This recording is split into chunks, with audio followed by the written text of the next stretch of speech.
បាទសួស្តីបានចឹងវិលមកជួបគ្នាសារជាថ្មីបាទ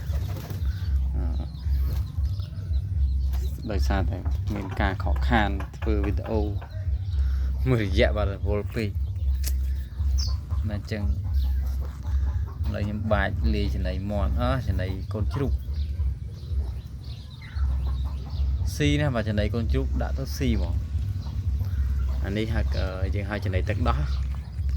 ចំណីក្របហ្នឹងបាទអញ្ចឹងនេះគឺទៅប្រភេទមេបាដែលវាពងហើយបាទក្រាបពេញដំណឹងហើយបាទសម្រាប់ព្រៀបខ្ញុំគឺអត់ទុកច្រើនទេបាទព្រោះយើងចាំលក្ខណៈគ្រួសារអញ្ចឹងណាអញ្ចឹងកើតមកលក់អញ្ចឹងណាបាទ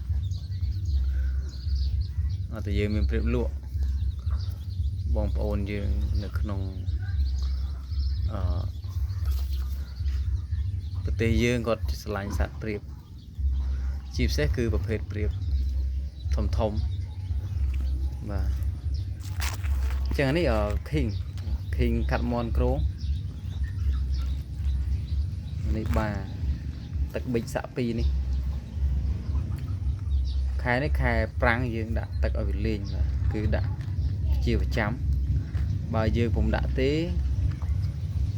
គឺវាអត់ក្រាបពងទេពងនឹងអាចនឹងស្កកខូចព្រោះតែវាក្តៅពេកបាទអញ្ចឹងវីដេអូខ្ញុំមានតែប៉ុណ្្នឹងបាទអរគុណសម្រាប់ការទស្សនានិងជួយចុច Subscribe បាទអរគុណបាទ